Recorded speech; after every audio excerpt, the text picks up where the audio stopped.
Saudações, você está no Adoc Podcast. Hoje a gente está aqui com Renato Rainha, conselheiro do TCDF.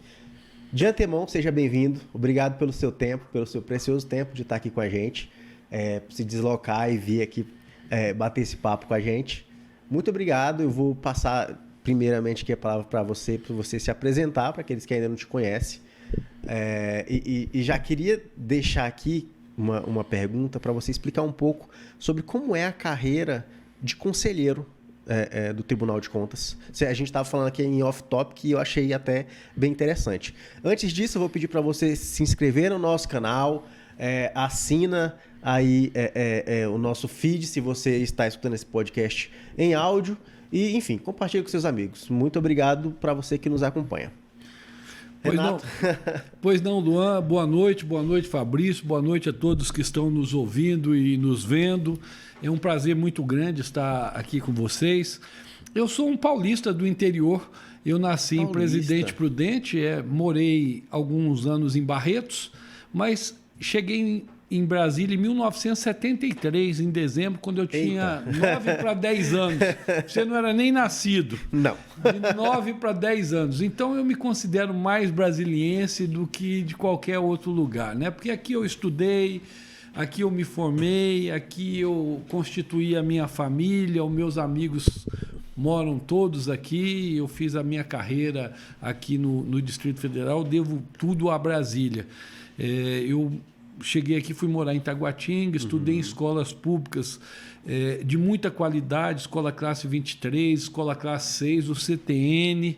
Depois, Taguatinga. Eu morei a vida... Falta dizer que morava na Chaparral agora. Não morei na Chaparral, mas morei na QNE 19 quando eu cheguei aqui. Que é perto ali. É perto. E quando eu cheguei não tinha asfalto, a gente jogava bola naquelas ruas com cascalho. Quando caía, se machucava todo, mas era uma alegria. Bebia água da torneira, fazia o golzinho com as madeiras que sobravam de construção. Era muito bom. Boa. Infância boa. Nossa, não troca a minha infância pela de ninguém. Aí me formei em Direito, tive a felicidade de me formar muito novo, me formei com 21 anos.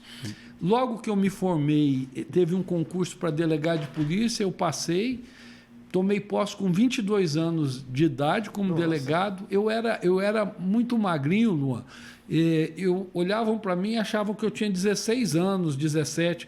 Então, quando eu tomei posse, fui trabalhar na 15ª, na Ceilândia. Ceilândia pesada, delegacia mais pesada que tem, mas para mim foi uma lição, não apenas na área do direito penal, mas uma lição de vida, porque nós fazíamos muito mais atividades sociais do que atividade de segurança pública.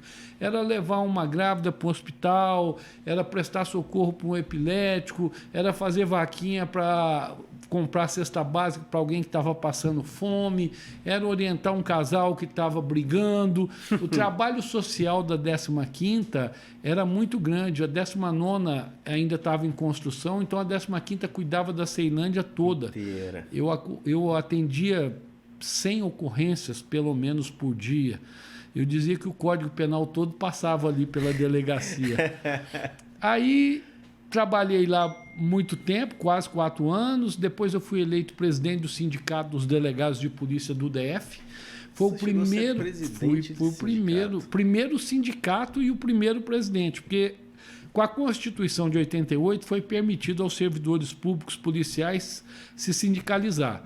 Nós criamos imediatamente após a Constituição de 5 de outubro de 88 o Sindicato dos Delegados. Eu fui o primeiro presidente do sindicato, saí no Brasil inteiro criando sindicatos para criar as federações e depois a Confederação Nacional dos Delegados de Polícia. Caramba, história na polícia. Foi uma experiência de vida espetacular. Eu conheci a atividade da polícia e de segurança pública no Brasil inteiro e eu vi naquela época como a estrutura era diferente. Você tinha estados, por exemplo, que não tinham um delegado de polícia de carreira, era delegado indicado pelo prefeito, ou pelo governador, ou pelo líder político. Hoje não, hoje, graças a Deus, evoluímos. A própria Constituição estabeleceu a necessidade do policial de carreira, do delegado de carreira, o que dá para a sociedade uma tranquilidade que a gente vai ter um profissional lá imparcial, um profissional preparado. Tu acabou acompanhando e participando também da mudança. Participei, né? Porque eu eu acabei sendo representante depois da Confederação, fui para o Congresso, fomos discutir emenda da Constituição, várias legislações que vieram depois da Constituição, e eu participei representando os delegados de polícia do Brasil inteiro durante 2 mandatos. Aí fui para a Câmara Legislativa. 3? Hein? 3 anos? 3, né? 3 e 3. E depois eu fui eleito deputado distrital em 1994. Tomei posse em 95 até 98. Interessante que a primeira vez que eu me candidatei em 94, eu fui o 23º deputado mais votado. Quando eu fui reeleito, eu fui o deputado mais votado. Até hoje, depois de 98, ninguém teve a quantidade em números que eu tive de voto. Eu tive mais de 30 mil votos. Mesmo 20 anos depois, ninguém ainda alcançou essa quantidade de votos. Para distrital. Eu espero que nessas eleições eles alcancem, né, essa meta aí de uma de corrida ultrapassar. Grande aí, né, rapaz? A eleição grande. Não está fácil, não. Pelo menos eu não vi, tu não tem nenhuma movimentação política para essa campanha? Não, porque é o seguinte, o conselheiro, eu não posso ter nenhuma atividade política partidária, eu não posso ter filiação política, e isso tem uma explicação muito lógica e muito correta. Você é o fiscal? Eu sou o fiscal, e imagina, eu que voto as contas de governo. Imagine se eu disputo uma eleição para governo do Distrito Federal. Imagine que eu perco a eleição. Aí eu volto para o tribunal para votar as contas do governador que ganhou a eleição de mim. Concorrência. Então não pode. Por isso que o conselheiro ele tem que ser isento, ele tem que exercer uma atividade eminentemente técnica. Então eu fiquei na Câmara Legislativa até 2001. E em dezembro de 2001 eu fui escolhido pela Câmara Legislativa como representante do Poder Legislativo para ocupar uma das vagas no Tribunal de Contas. No tribunal nós temos 7 conselheiros.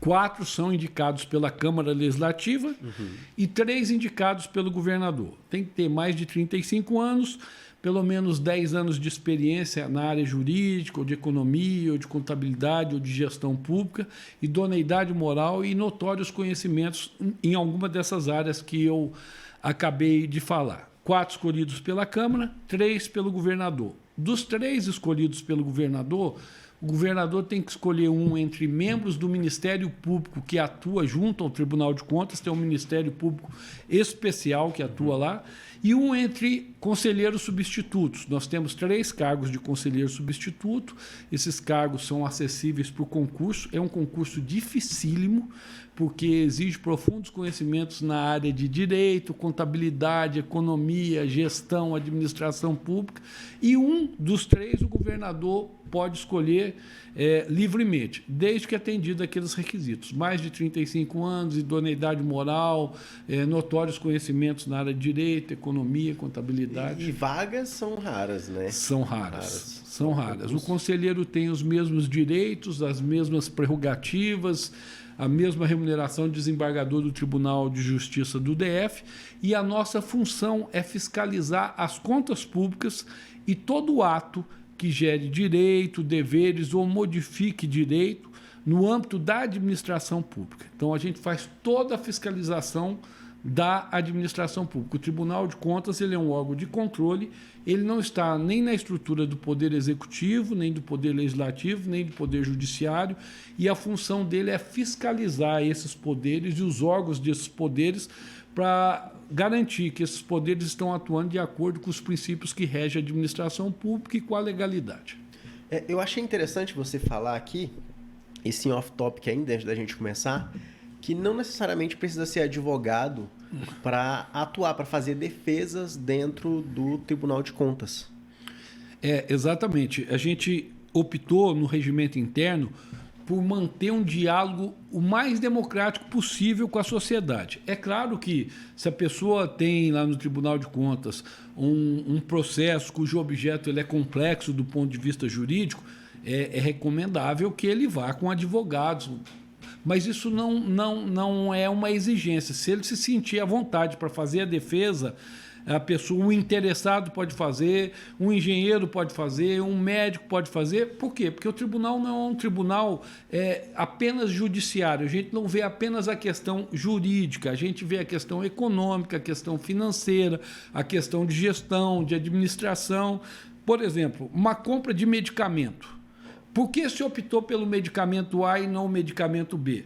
De repente, um médico, um bioquímico, um farmacêutico tem condição de melhor fazer a apresentação no tribunal do que um advogado, por mais preparado que seja o advogado. Então, nós entendemos por democratizar isso. Hoje, por exemplo, uma servidora do Distrito Federal foi lá defender a remuneração dela. Olha, não há nenhum erro na minha remuneração por isso, isso, isso. E ela fez lá legitimamente a defesa dela e fez até muito bem. Ela estava no começo um pouco nervosa, eu falei para ela, fique calma, tranquila, ela se acalmou e fez uma defesa muito bem feita. A mim me convenceu.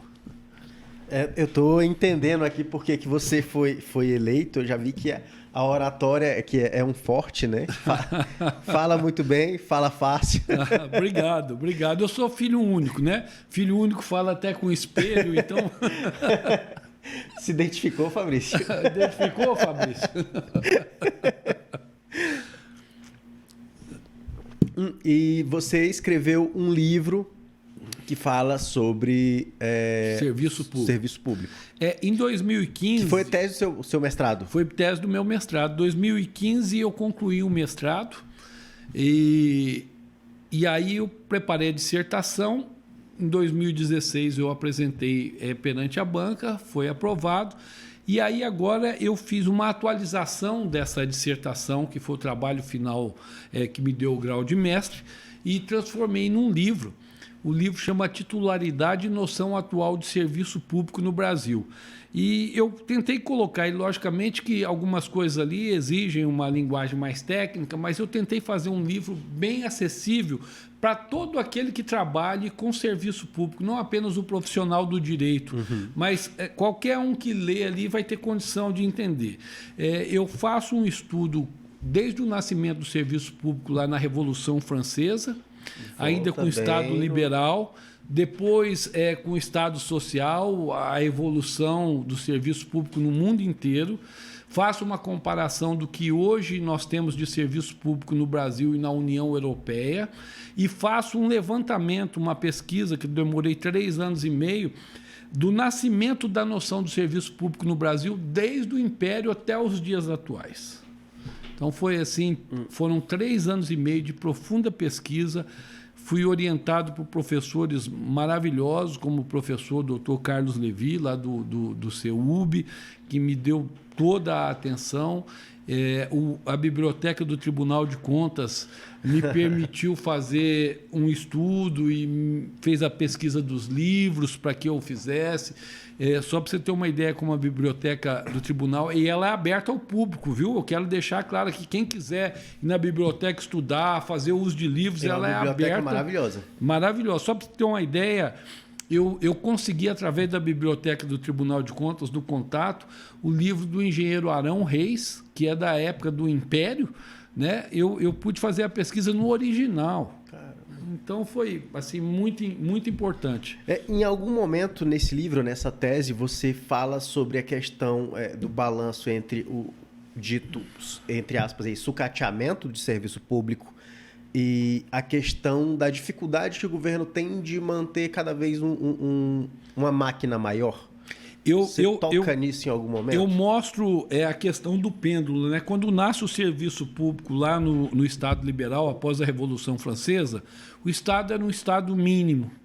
Depois, com as crises, com a Primeira Guerra, com a Segunda Guerra, a necessidade de se atender a população que ficou carente em razão dos estados destruídos pela guerra, também a exploração do poder econômico com relação aos trabalhadores, o Estado Social encontrou aí um campo fértil para crescer e o Estado cresceu muito e começou a oferecer uma série de serviços, inclusive serviços não tão essenciais, que ele não conseguiu. Ele abraçou o mundo com os braços, só que o mundo era maior do que a capacidade dele. Aí ele teve que buscar parceria através das concessões, e hoje o que a gente está notando é o Estado sai do serviço público, o Estado mínimo, vai para o Estado social com uma gama de serviços públicos, e agora o pêndulo está voltando no meio para achar o local dele. Não o Estado mínimo nem o Estado máximo, mas o Estado necessário para oferecer aquelas atividades que são classificadas como serviço público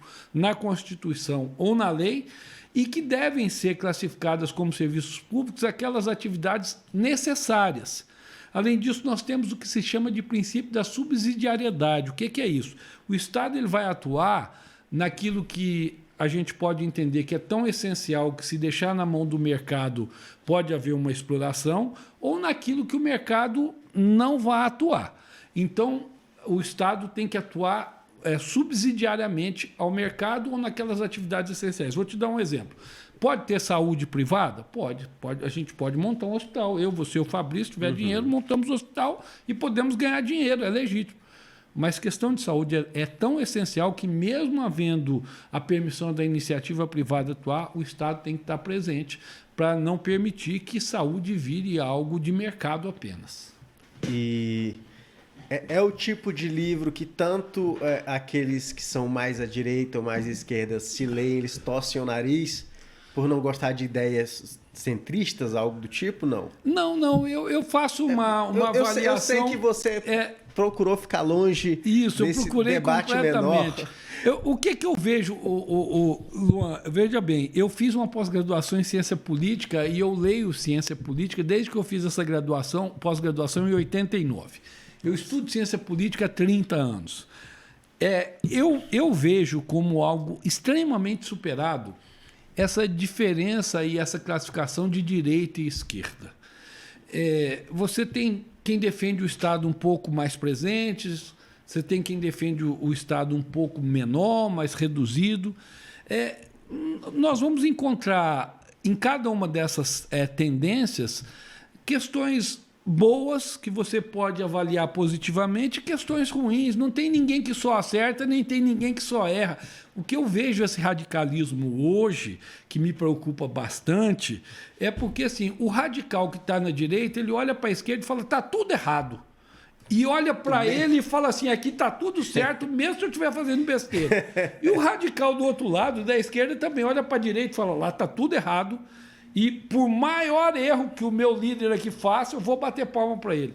Não é assim. Nós temos que ter serenidade para lidar com essas questões. A gente tem que entender que tem gente boa de um lado, gente boa do outro, tem gente ruim de um lado, gente ruim do outro, tem corrupto de um lado e do outro. Né? A gente não pode escolher um corrupto de... Não, se é corrupto, não importa se ele é de direita, de esquerda, de centro. Não pode. Não pode. No seu ponto de vista, você considera que essa dicotomia ela é um tanto desatualizada? Discutir direita e esquerda puramente, dizer, esse governo é direita. Porque, no fim das contas, quem acaba entrando acaba tendo que optar por isso, porque, enfim, são muitos deputados, muitos senadores, e a situação não está só na mão de um presidente, ou não está só na mão de um deputado ou só de um senador. Eu acho que é desatualizado e é ineficiente. Vou te explicar por quê. Veja bem, você é governador de um estado. Eu sou oposição. Digamos que você seja classificado como de direita e eu de esquerda. Tudo que você mandar para a Câmara para aprovar, eu vou me posicionar contra, porque eu sou contrário a você. E os projetos bons que você mandar? Eu vou me posicionar contra porque... oposição. Aí eu vou fazer oposição com a sociedade, doutor. Dane-se a população. Né? Exatamente. Então, é uma política ineficiente que causa prejuízo. A gente precisa evoluir um pouco nisso. E outra coisa que eu vejo, sabe, Luan, assim, para quem viveu política, acompanha política, estuda política há 30 anos, é o seguinte, esse radicalismo que a gente tem nas campanhas, que é natural... ele tem que morrer ali na campanha, ou tem que amenizar ali na campanha. Porque durante o mandato, se eu boicotar um governador, se eu resistir ao governador naquilo que ele fez errado, ou está fazendo errado, ou quer fazer errado, eu estou prestando um serviço à população. Mas se eu resistir a um chefe do Poder Executivo, a um presidente, a um governador, a um prefeito, naquilo que ele quer fazer certo, simplesmente porque eu tenho que fazer oposição, eu estou prestando um desserviço à sociedade. Eu acho que é nisso que a gente precisa evoluir. Eu não vou ser governo só para ser governo e apoiar o governo em tudo que ele fizer, o certo ou errado. Eu posso ser governo, mas dizer para o meu chefe do executivo, olha, nisso eu não concordo contigo, porque isso é prejudicial à sociedade. Como eu posso ser oposição e dizer, olha, o prefeito, o governador, o presidente, isso tem o meu apoio, porque isso vai ser salutar para a sociedade. Eu acho que essa evolução, esse é o grande passo que nós precisamos dar na política desse país. Deixar de ser raivosos na política e passar a agir com serenidade. Tem meu voto. Pode acabar o podcast. A gente precisa de mais serenidade para tratar dessas questões e nem todo mundo tem essa maturidade hoje em dia, né? Infelizmente. E voltando aqui essas questões, você falou quando que você entrou no conselho? No tribunal em 2001, em dezembro de 2001. Eu saí da Câmara Legislativa, fui escolhido numa das vagas da Câmara Legislativa pela Câmara e estou no tribunal, vou fazer 21 anos de tribunal, agora a sua idade praticamente, agora em dezembro. Mais uns aninhos! Me fala uma coisa, o que vocês têm mais recorrência no TCDF? Eu pergunto isso até do ponto de vista para quem, de certa forma, almeja atuar lá dentro, enquanto advogado, ou enquanto algum defensor, já que não precisa ser advogado. O que mais tem de atuação? Ok, eu vou falar para você, para os seus ouvintes, algumas das ações do tribunal. O tribunal não tem ação apenas do ponto de vista de fiscalização. Nós temos também ações educativas. Tem uma escola de contas, que eu sou o regente da escola, chama Escola de Contas Públicas do Distrito Federal. A gente atua com 3 pilares nessa escola. A capacitação dos nossos servidores. A gente procura estar sempre capacitando os nossos servidores. Ou seja, mudou a nova lei de licitações. A nova lei de licitações é a 1433 do ano passado. Então, nós estamos capacitando o nosso pessoal a bem fiscalizar a lei de licitações. Nós capacitamos também os servidores do Executivo, do Legislativo, sobre todos os temas da administração pública, licitação, termo de referência, contratação, tudo. É a segunda ação nossa. Nosso pessoal e o pessoal que a gente fiscaliza. E terceira ação da Escola de Contas, que eu considero talvez a mais importante, é a capacitação do cidadão. A gente faz cursos para o cidadão aprender a fiscalizar. Por que isso, Luan? O tribunal tem uma quantidade pequena de servidores. Nós não estamos em todos os lugares ao tempo todo, mas o cidadão está. E se o cidadão tiver capacitado a bem fiscalizar uma verba de saúde, uma verba de educação, uma obra pública, ele saber que ali tem um erro e saber a quem ele pode se dirigir e levar aquela denúncia, nós vamos ter olhos em todos os lugares. Então, a Escola de Contas investe nisso. Nós estamos capacitando os conselheiros de saúde. Então, precisa de algum requisito? Qualquer um comum do povo pode ir lá, fazer uma inscrição? Pode. Nós temos a Escola de Contas no site do tribunal, está lá vários cursos. Esse ano nós vamos fazer 64 cursos e muitos deles voltados à população. Então, basta a pessoa ir lá, olhar o curso que tem, se inscrever, é gratuito e a pessoa vai ser capacitada pelo tribunal. Mas, além disso, a gente faz o trabalho de fiscalização. O que a gente fiscaliza? Um edital de uma licitação, ele é publicado. A gente autua um processo e vai olhar se aquele edital de licitação ele atende os princípios que regem a administração pública, as exigências da lei que rege aquela licitação. Se tiver algum equívoco, a gente suspende o edital, manda corrigir. Se aquele edital, aquele produto, ele está com o preço correto, o orçamento correto, ou se tem um sobrepreço, se o grau de exigência para participar da licitação em termos de experiência É um ponto está de vista excessivo bem ou não. contas, bem contábil mesmo. Bem né? contábil e bem de você apurar a eficiência, a legalidade, a economicidade dos editais. A gente fiscaliza o contrato para ver se aquele contrato... O governo fez um contrato de concessão de serviço público na área de transporte, por exemplo. A gente fiscaliza. O governo fez a compra de remédio. A gente fiscaliza aquele contrato para ver se está entregando os remédios que foram comprados, na qualidade, na quantidade. É por isso que eu digo, como a gente não tem condição de fiscalizar tudo ao mesmo tempo... São muitos contratos, tudo é licitado. Tudo né? é licitado. Por isso que é importante o controle social, que é o controle mais importante. Porque se o cidadão estiver lá, ou o servidor estiver lá e estiver capacitado para fiscalizar aquele contrato, ele vai falar, opa, vou denunciar isso no tribunal porque está errado. Só para entender um pouco da estrutura, dentro do seu gabinete, são 7 conselheiros, 7 gabinetes. Isso. Vocês têm quantos funcionários? Porque, assim, eu já vi um monte de trabalho que é. Ser 7 pessoas sozinhas jamais darão conta de fiscalizar todas as contas do DF. Para cuidar comigo de processos, eu tenho 8 assessores. Quase todos auditores de controle externo de carreira.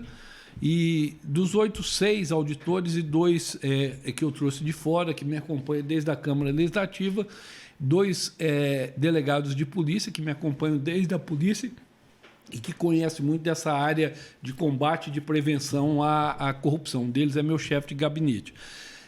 É um volume de trabalho muito grande. Eu saí do tribunal agora para falar com você e ficaram lá 6 pessoas trabalhando com processos que eu tenho que dar conta para a sessão de quarta-feira e alguns até com cautelares que a gente tem que tomar posição amanhã, ou de suspender uma licitação, ou de liberar uma licitação que a gente já suspendeu e que corrigiram, para que aquilo não fique parado e para que a população receba os serviços públicos que ela precisa. É uma complexidade interessante. E durante a pandemia, teve algum saldo de processos para vocês? Eu falo isso em relação à análise de contas, porque, enfim, abriu-se...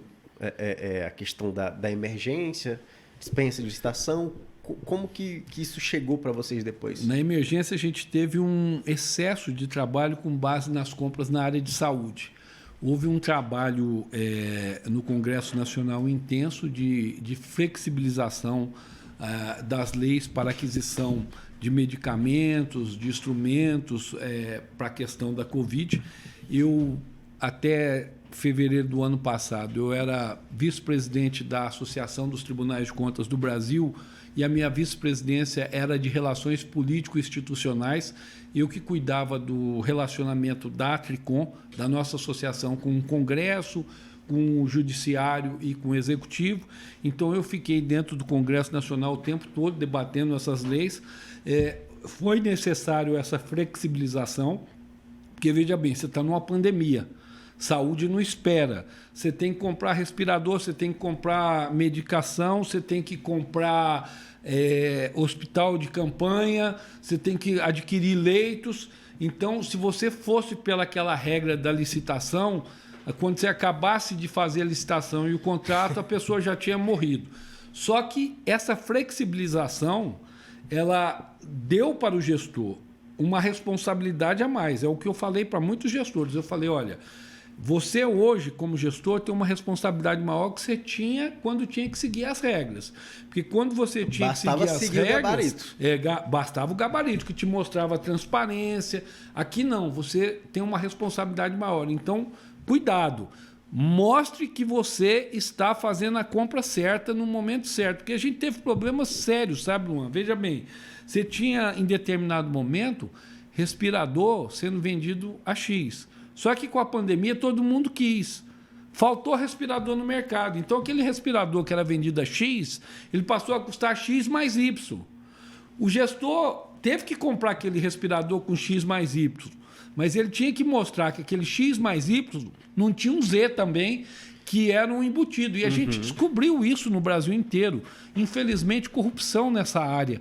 Isso nos deu muito trabalho no Brasil inteiro, porque... Eu coordenei um grupo chamado Rede de controle externo de informações estratégicas, que é a rede Infocontas, que a gente fez um levantamento no Brasil inteiro e nós descobrimos, lamentavelmente, o mesmo respirador. Eu estou dando um exemplo de respirador, né? É porque foi o mais comum, É o mais comum. O mesmo respirador vendido para a mesma empresa, mas para um município diferente, com 300% de diferença. Caramba. Entendeu? O sujeito ele aproveita uma pandemia para praticar corrupção, para desviar dinheiro. Aproveita uma situação como essa. Isso é lamentável, inadmissível e tem que ser punido com o máximo rigor. E aqui no DF, o que a gente fez? A gente instaurou o processo para cada aquisição feita na área de saúde, acompanhamos todas as aquisições e estamos acompanhando os processos. Alguns a gente pediu esclarecimento, porque a gente identificou algumas supostas irregularidades que a gente está verificando para ver se realmente a gente vai constatar que é uma irregularidade ou que não, que naquele primeiro momento, às vezes, você investiga alguma questão, você fiscaliza, você enxerga uma irregularidade ali, mas vem algum esclarecimento e demonstra que aquilo não é irregularidade. Um dos fatos que eu posso citar no Brasil inteiro, por exemplo, aquelas luvas de látex, né? Luvas cirúrgicas. Quando você começou na pandemia, ela custava um preço. 2 meses depois, ela custava 10 vezes mais. Né? E aí, num primeiro momento, o tribunal assusta, fala, mas você comprava isso por X, você está comprando por 10X, mas quando você vai fazer uma pesquisa de mercado, realmente, em razão da pandemia, você vai ver que o que tinha para vender era naquele preço. Ou você comprava ou a pessoa não podia usar essa luva cirúrgica e aí você não podia fazer as cirurgias. E com situação de coronavírus, ninguém sabia o que era o dia de amanhã, né? Não sabia. Não foi o pior era isso, era o fator surpresa do negócio, né? O despreparo de todo mundo, né? E você vê o despreparo dos países mais pobres até os países mais ricos. Ficou todo mundo perdido, né? Assim, o que eu achei engraçado é que, assim, engraçado entre aspas, a gente olhava pro passado e via, pô, o pessoal na peste negra, pô, morreu por causa de uma doencinha, pô, hoje tem vacina. Hoje, no século XXI... Hoje a gente resolveria muito fácil. Talvez não. Perdemos quase 700 mil vidas e o que é pior, que eu vejo o que mais me deixou preocupado e triste nisso é que utilizaram a pandemia para fazer política barata, tanto de um lado como do outro, sabe? A pandemia tinha que ter sido um motivo para unir todo mundo. Olha, na época da eleição, a gente vai para o ringue e briga no ringue político, estou dizendo, né? Mas agora não, agora nós temos que nos unir, vamos ver o que é melhor. Vamos apoiar todo mundo, vamos sentar os secretários de saúde dos estados, o ministro de saúde, o dos municípios, os secretários dos municípios. Vamos todo mundo, vamos nos unir aqui, vamos fazer o melhor. Nem isso. Nem isso aconteceu nesse país, lamentavelmente, por causa de uma política caolha. Se fosse uma política feita de forma séria, de forma serena, sem ódio, sem rancor, sem radicalismo, certamente a gente estaria em melhores condições e nós teríamos salvo aí muitas vidas. Enquanto tratar a política como futebol, a nossa situação vai ser bem complexa. Exatamente. Desse ponto de vista. Exatamente, Luan. Eu acho que gestão pública tem que ser feita assim, quando você faz uma gestão pública, de um serviço público, de uma política pública, você vai fazer para corintiano, para palmeirense, para flamenguista, não importa. Você faz para o cidadão, é para a população. Né? É isso que a gente precisa evoluir. Esse país tem tudo para ser o país de ponta no mundo. Mas na hora que a gente tiver um pouco de serenidade e olhar as coisas sem esse radicalismo raivoso que tantos males tem causado para o nosso país. Como você tá na TCDF, já tem um bom tempo, você atravessou aí vários governos prestando esse serviço. Teve algum governo específico, e aí isso pode complicar até a tua vida? Teve algum governo específico que bateram mais na porta do TCDF em relação a supostas irregularidades ou irregularidades comprovadas? Não, todo governo assim tem os seus equívocos e os seus acertos. Eu não destaco nenhum, eu estou lá há 21 anos, não destaco nenhum que só errou, nenhum que só acertou.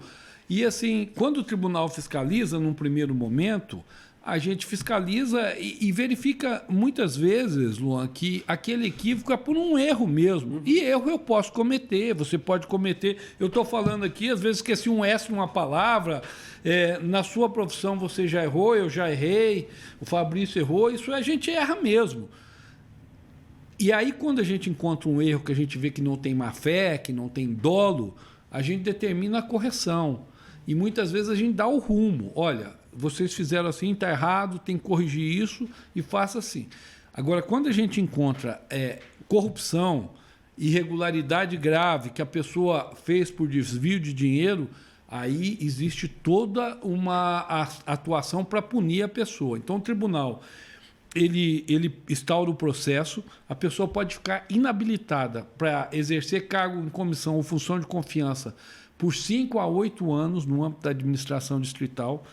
Ele é obrigado a devolver o valor corrigido do dano que ele provocou. Ele pode receber uma multa até o valor do dano. Então, além, digamos que ele tenha dado um dano de 1 milhão, ele vai ser obrigado a devolver esse dinheiro corrigido para o Estado e, além disso, pode ter uma multa de R$1 milhão, que é até o valor do dano, para penalizá-lo por aquele grave ato que ele cometeu contra a administração pública. As contas podem ser julgadas irregulares e a gente encaminha para a Justiça Eleitoral para tornar a pessoa inelegível, né? E se houver ato classificado como improbidade administrativa ou crime, a gente encaminha ao MP para que o MP mova as devidas ações para penalizar a pessoa por improbidade e por crime, além de todas essas questões que a gente já falou. Podemos determinar aí o bloqueio de bens, de dinheiro, de contas, isso tudo para garantir aí o erário. Pô, legal, não precisa do judiciário para vocês têm essa autonomia. Nós temos a atuação própria prevista na Constituição Federal.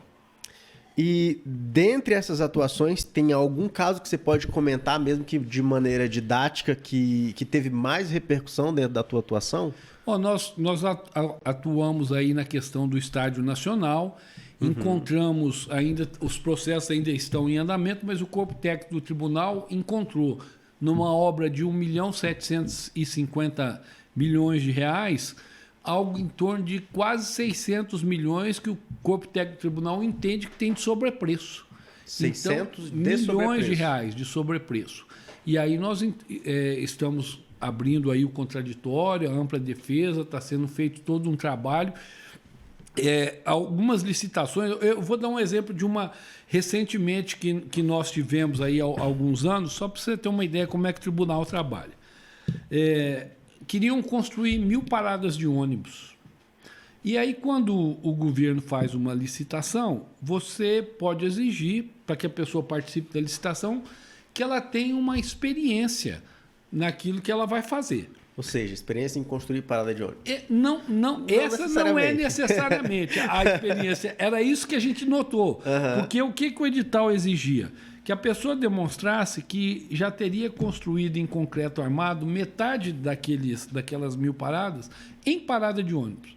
Aí o sujeito fala assim, olha, eu não construí, mas eu construí uma usina hidrelétrica, eu construí um edifício de 20 andares, eu construí um viaduto. Quer dizer, a minha tecnologia, a minha capacidade vai muito além disto, mas eu não posso participar porque vocês estão exigindo que eu tenho que ter experiência em parada de ônibus. Olha, é uma licitação dirigida. É uma licitação que a gente sabe que tem um conluio, que já tem cartas marcadas. Então, a gente vem, determina a suspensão, a correção disso. Exija-se em termos de concreto, mas não apenas em concreto de parada de ônibus. Porque uma empresa que faz só parada de ônibus tem uma capacidade muito menor do que uma empresa que construiu um viaduto de 20 metros, 30 metros, um edifício de 20 andares, não é? Então, uma outra questão que a gente... colocar o nome da empresa, tem que ser a empresa X. Exato, só faltou isso. Então, a gente tem que estar constantemente acompanhando isso. Isso acontece em todos os governos. Todos esses exemplos que eu estou te dando aqui, infelizmente, acontecem em todos os governos. Mas tem coisas boas também em todos os governos. Então, a função do tribunal é essa mesmo, é corrigir. É o órgão de controle, é um controlador exatamente para que todas as ações, ou pelo menos aquelas que a gente dê conta de enxergar, que elas voltem para os princípios que regem a administração. E já que você é conselheiro que fez um livro que fala sobre serviço público, eu tenho uma pergunta, assim, finge que incomum do povo está te perguntando isso. Por que é tão caro construir... deixa eu refazer. Por que o governo... Porque tudo para o governo é muito mais caro do que se você fosse contratar de forma particular. Se você vai fazer uma casa que custa 1 milhão, contratando uma empresa, um particular fazendo... Ok, 1 milhão. Se essa mesma casa, nos mesmos moldes, for para o governo, ela já vai para 5, 6, 10 milhões. Quando você pega o ranking da Transparência Internacional todo ano, lamentavelmente, o Brasil vem subindo a cada ano no índice de ser país mais corrupto, ou está lá sempre entre os maiores corruptos. Por que eu estou te falando isso? Porque você é um empresário. Quando você vai fazer o custo da sua obra, do seu serviço, do seu produto, e existe corrupção, esse produto fica mais caro que tem o custo da corrupção. Quando você tem no serviço público pessoa que não é qualificada, que foi indicada ali não por ter competência, capacidade, mas foi indicada ali porque um político que não tem compromisso indica um assessor dele ou um correligionário que não tem capacidade para exercer um cargo, e esse cargo exige conhecimento e a pessoa desperdiça porque ele não tem esse conhecimento, é o dinheiro que vai para o ralo. Então, o dinheiro que vai para o ralo pela corrupção e pelo desperdício é o grande mal desse país. Ele não só encarece o serviço público, ele deixa o serviço público ineficiente.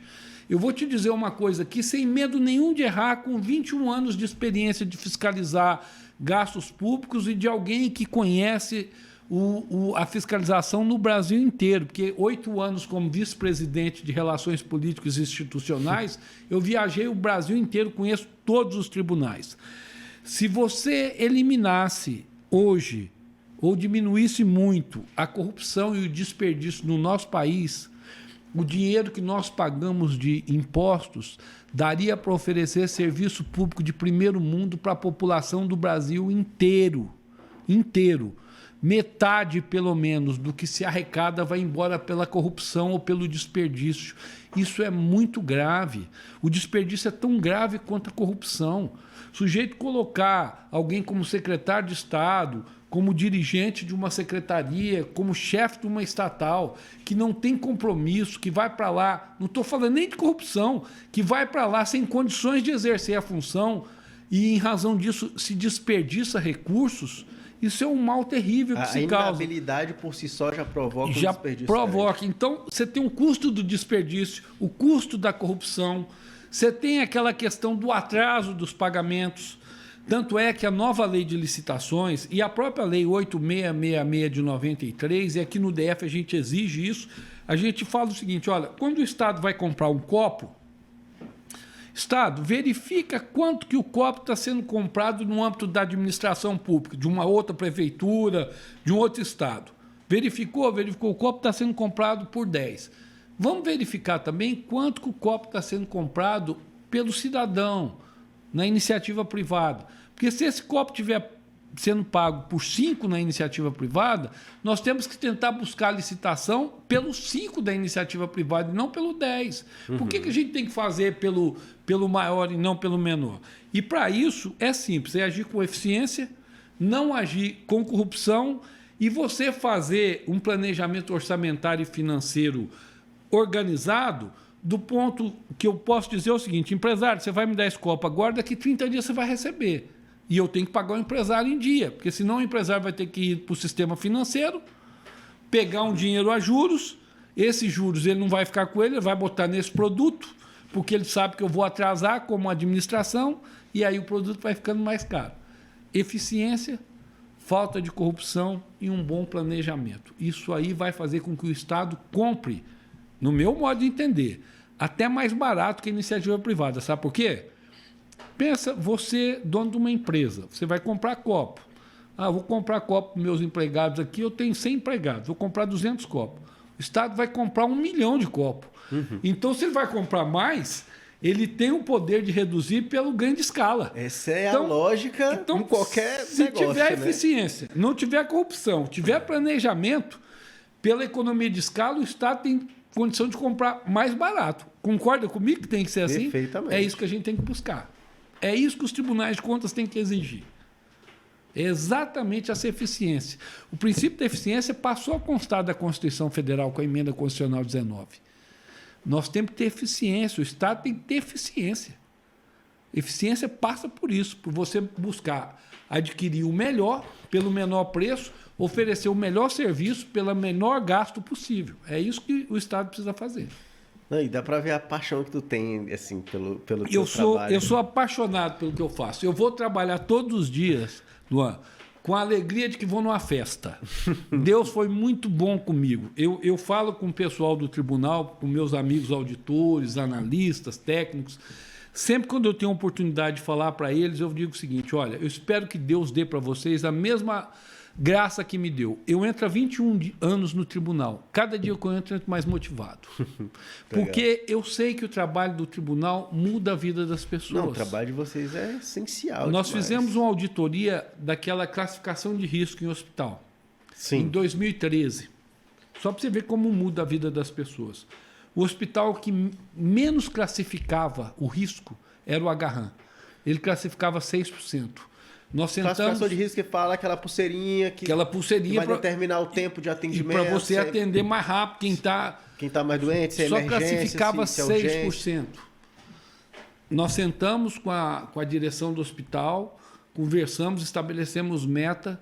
Um mês depois, eles estavam classificando quase 80%. Isso salva vidas. Isso faz a diferença na vida das pessoas. Completamente. Não é? Faz a diferença. Eu trabalhei em hospital também, isso faz toda a diferença. Não à toa, os maiores hospitais fazem isso. Se não fosse importante, relevante, você não teria grandes hospitais adotando essa técnica, esse método de atendimento, né? Exatamente. Porque você não pode colocar todo mundo ali na mesma escala. Você chega lá um sujeito infartando e um sujeito que torceu o pé. É claro que você tem que atender o que está com risco de vida primeiro. Quando você não faz essa classificação, você joga todo mundo lá e fica todo mundo na espera, na mesma espera. Alguns podem esperar, outros não podem. Para outros, a esfera será fatal. Então, quando o tribunal insta a administração pública a buscar uma equação para isso, a gente salva a vida, a gente melhora a qualidade de vida da população. Só raciocinando aqui, como que foi dado início a esse trabalho? Porque não necessariamente é algo que envolve licitações, é mais uma questão administrativa dentro do hospital. Como que o tribunal chegou lá dentro? Assim? É a terceira fase que o tribunal trabalha. Eu já falei da fase da educação, da qualificação, a fiscalização. E é uma fiscalização chamada de auditoria. A gente vai para os órgãos públicos e lá a gente pode fazer 3 tipos de auditoria. Uma auditoria financeira orçamentária para ver se ele está cumprindo as regras orçamentária, financeira, etc. A outra é a auditoria de conformidade. Ver se aquele órgão está atuando de acordo com o que a lei determina. Certo. Gasto de pessoal, compras com licitação e contratos, etc. E a terceira, que é a auditoria operacional ou de resultados, que é quando a gente apura a eficiência do órgão. E aí a gente vai verificar, olha, qual é a função de um hospital? É essa aqui. E ele tem que prestar atendimento assim. E ele está fazendo, olha, nisso aqui ele está atendendo, nisso aqui ele não está, nisso aqui ele não está, na classificação de risco ele não está, na emergência ele não está. Então a gente faz uma auditoria de resultados e diz, hospital, você tem que resolver isso para ficar eficiente. É outro tipo de atuação do tribunal. A educativa, a pedagógica, a de fiscalização direta e auditorias que a gente busca resolver a questão da eficiência. Quando vocês vão fazer esse tipo de trabalho, por exemplo, em um hospital, logicamente, sua formação é direito. Você chegar no hospital e olhar para o lado e pensar, nossa, isso aqui está certo, isso aqui está errado, vai te demandar um tempo de estudo muito grande. Vocês adotam algum profissional solicitam ajuda de algum órgão? Se nós precisarmos, nós podemos requisitar servidores. A lei permite a requisição. Mas veja bem, entre os auditores do Tribunal de Contas, nós não temos auditores apenas da área do direito. Nós temos auditores de contabilidade, engenheiros, médicos. Na minha equipe de trabalho, só para você ter uma ideia, eu tenho 2 contadores, eu tenho 2 da área de direito, eu tenho uma engenheira e uma especialista na área de saúde. O tribunal tem profissionais de todas as espécies de profissão e, além disso, a gente ainda capacita aqueles profissionais. Por exemplo, o profissional do direito, que vai participar também de uma auditoria na área de saúde. A gente capacita ele na área de saúde para que ele agregue ao conhecimento jurídico, conhecimento de saúde. E nós temos especialistas nessa área, como temos um núcleo de engenharia, nós temos um núcleo de informática, em que a gente acompanha todas as licitações na área de informática, pessoas altamente especializadas. Nós temos um grupo de pessoas que nós capacitamos para avaliar o risco. O que é isso? Como a gente não pode estar em todos os lugares ao mesmo tempo, a gente faz uma análise de inteligência, como a Polícia Federal faz, o Ministério Público faz. Olha, dentro do governo aqui, onde é que tem o maior risco? E aí nós sabemos como utilizar as informações que nós temos das auditorias legais, de conformidade operacional, para ver, olha, o mais risco está na secretaria tal, o maior risco está lá. Então age preventivamente também. Age preventivamente também, muito. A atuação preventiva é a nossa prioritária. Por quê, Luan? Porque o dinheiro, quando vai embora, pelo ralo da corrupção, do desperdício, dificilmente ele volta. Recuperar. Por exemplo, vou te dar um exemplo. Lava Jato. Petrobras. Voltou muito dinheiro? Voltou. É só a ponta do iceberg. O grosso não vai voltar nunca, que foi embora pela corrupção. Dinheiro que vai embora pela corrupção, por desperdício, dificilmente volta. E quando volta uma quantidade pequena. Por isso, a atuação preventiva, pedagógica é a mais importante de todos os tribunais. Nós temos hoje um laboratório de asfalto no Tribunal de Contas, que foi criado quando eu fui presidente em 2015, 2016. Para que isso? Como é que se fazia auditoria até então? Fazia o asfalto, depois que o asfalto estava pronto, eu ia lá verificar o asfalto. Só via a espessura antes, né? Via tudo, espessura, mas só depois que estava pronto o asfalto. Então, no programa Asfalto Novo, uma obra de 160 milhões, que foi feita para a Copa das Confederações e para a Copa do Mundo, nós encontramos sobrepreço da ordem de 50 milhões. Por quê? Porque até então nós fazíamos auditoria depois. Encontramos 50 milhões de prejuízo. Para buscar isso é difícil. Criamos o laboratório de asfalto. O que acontece a partir de agora? A empresa vai fazendo uma obra, na medida que ela vai fazendo o asfalto, eu vou lá com o meu pessoal capacitado, pego uma amostra do asfalto, no momento que o asfalto está sendo feito e antes dele ser pago, levo para o laboratório e nós vamos olhar.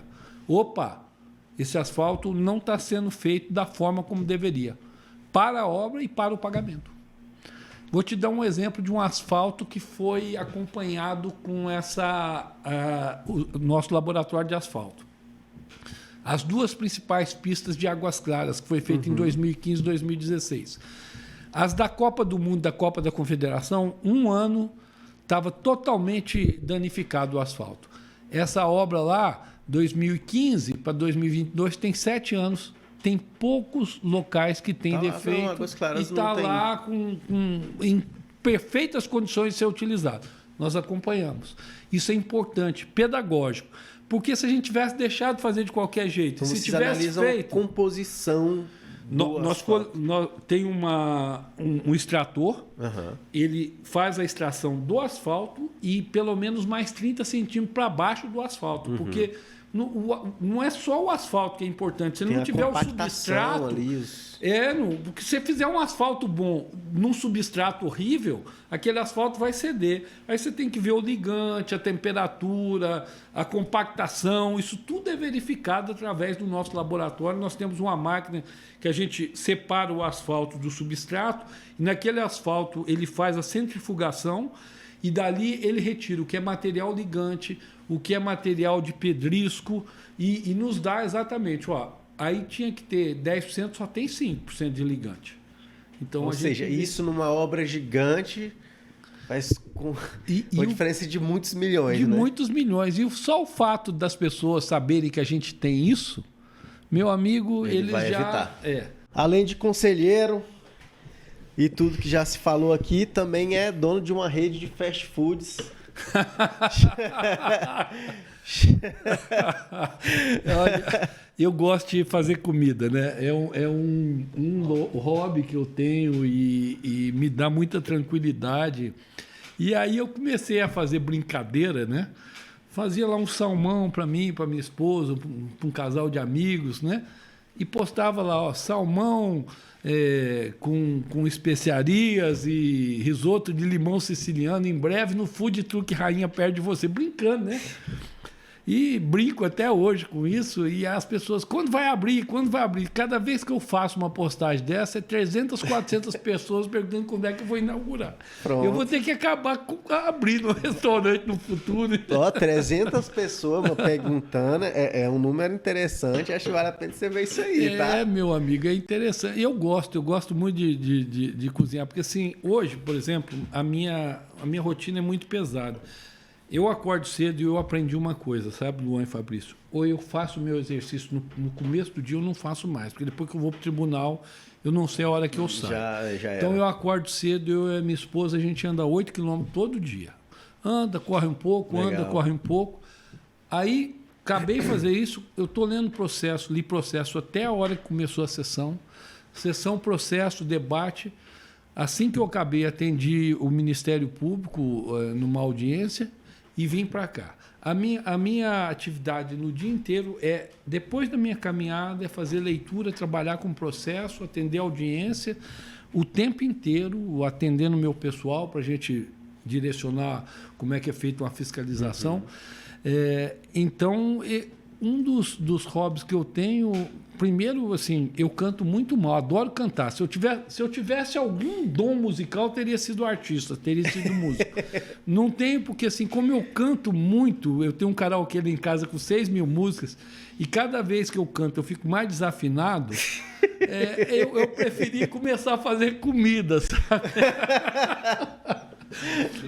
E as pessoas que têm provado, não sei se é porque são meus amigos, não sei se é porque é minha esposa, têm elogiado bastante. Sabe? Pela cara, acho difícil estar ruim ali o negócio. As fotos que eu já acompanhei na tua rede social, deve estar bem feito o negócio. No último dia eu fiz um carpaccio, olha que estava bacana. Eu fiz um molho de mel com mostarda e limão siciliano, que não é qualquer restaurante de Brasília que você come, não. Olha aí.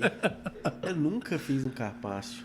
Não estou fazendo propaganda não, né? Mas na Swift você já compra o lagarto cortadinho. Sim. Aí você só faz um molhinho bem feito, faz uma Ele vem já finíssimo. Porque cortar fino daquele jeito você tem que ter a máquina em casa, não, né? Aí você tem que comprar em algum lugar que venda. Eu compro na Swift, que é perto da minha casa, vou lá, compro.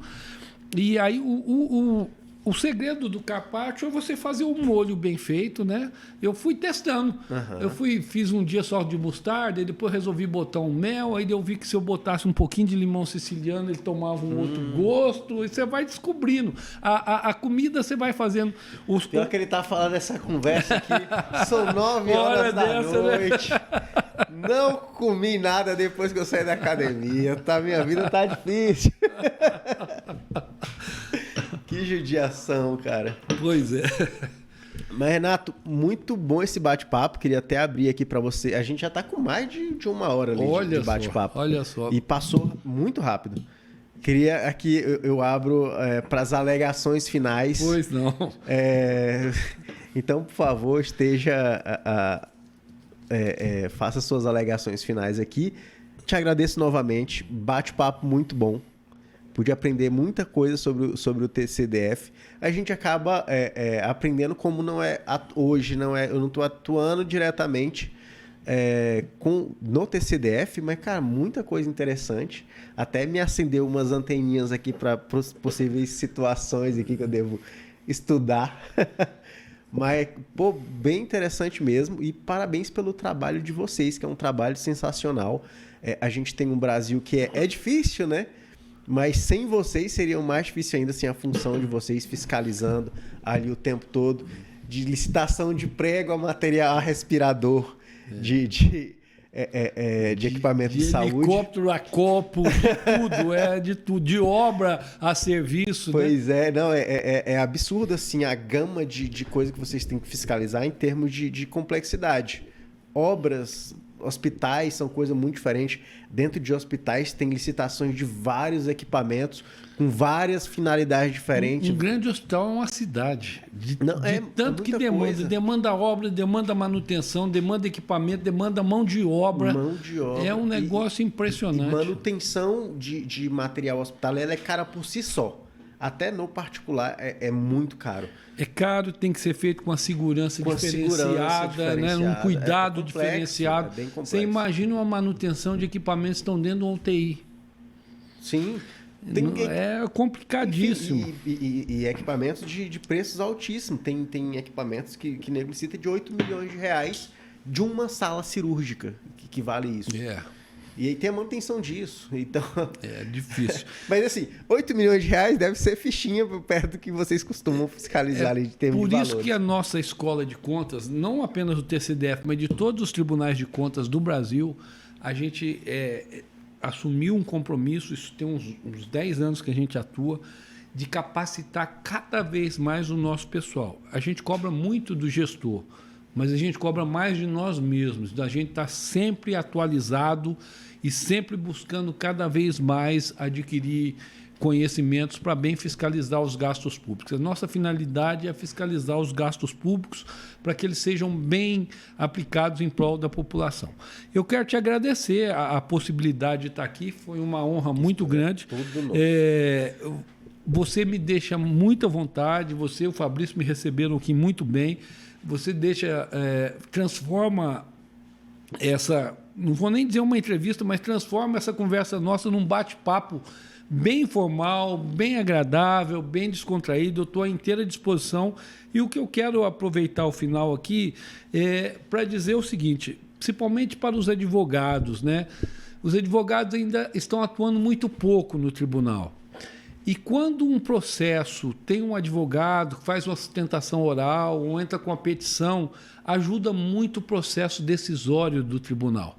O tribunal ele tem um regimento interno com recursos específicos. Esse regimento interno está na página do Tribunal de Contas, à disposição dos advogados. Os advogados podem consultar.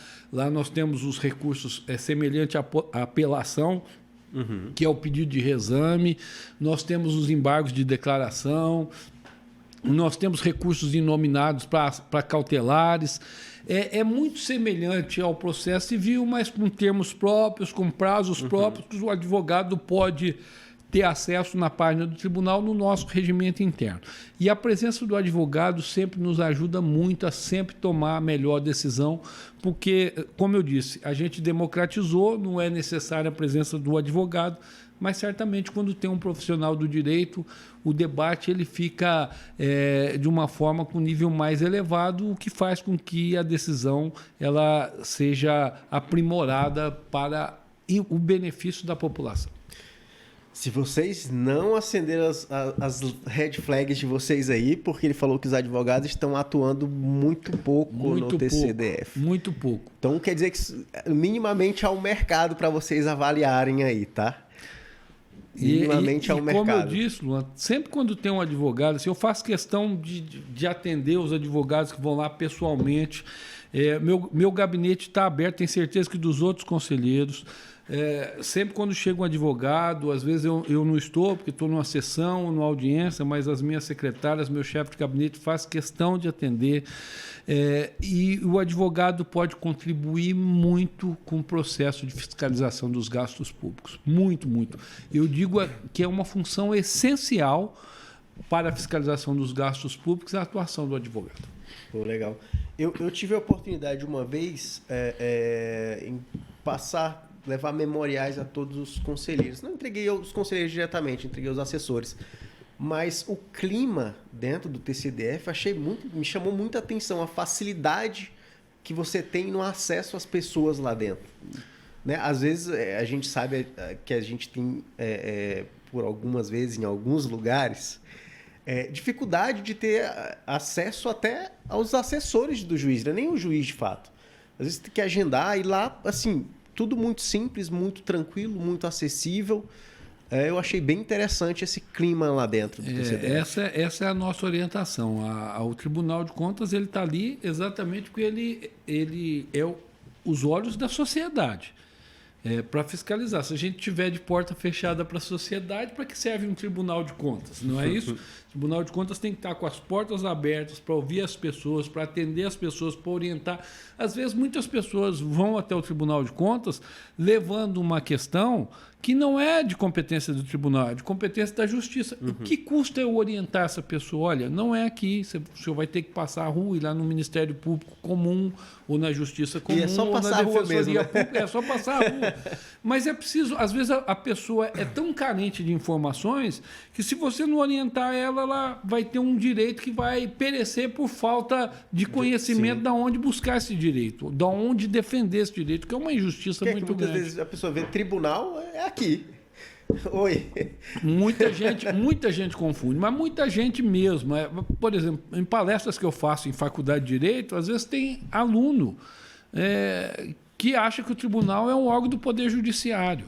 E não é órgão do Poder Judiciário. Ele está fora, como eu disse, das estruturas do poder, que na realidade o poder é um só. Né? Na ciência política, é o poder que emana do povo, que elege os seus governantes. Existem as funções. Quando você lê lá a obra de Montesquieu, você não vê ele falando de poder, você vê ele falando de função.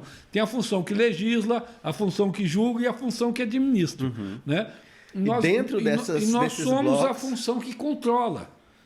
Somos a função que controla. Então, a gente não faz a gestão, a gente não toma as decisões políticas, mas a gente tem que ver se aquelas decisões políticas, aqueles atos de gestão, eles estão dentro dos princípios que regem a administração pública. Economicidade, legalidade, transparência, eficiência, é para isso que o tribunal serve. Muito bom. E, gente, sem mais, muito obrigado. Agradeço novamente. Obrigado pela presença, pelo bate-papo.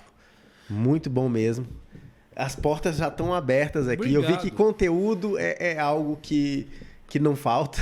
A gente precisar fazer uma pauta mais específica, enfim, a gente pode até elaborar alguma coisa. Podemos, daqui um pouco, quando a nova lei de licitações ela tiver já com mais aplicação, porque ela está com muito pouca aplicação. Está iniciando ainda. A gente vir aqui elencar os principais erros que estão acontecendo, para as pessoas saberem, corrigir. É uma palestra que eu faço sempre da Lei 8666 de 93, mas como ela vai deixar de ter aplicação agora e vai ter a 14133, que é a nova lei, eu vou preparar aí durante esse ano, até o final do ano, uma palestra sobre os principais equívocos na licitação da nova lei, exatamente para falar para os órgãos públicos, olha, vocês estão errando aqui, corrija isso nas próximas licitações, corrija isso. E a gente vem debater isso aqui, eu acho que serve de orientação, é muito interessante. Consolidar essa jurisprudência. Exatamente. Que não deixa de ser, né? Com certeza, com certeza. Muito obrigado para você que nos ouve, nos assiste até aqui. Enfim, sem mais, até o próximo episódio. Tchau, tchau.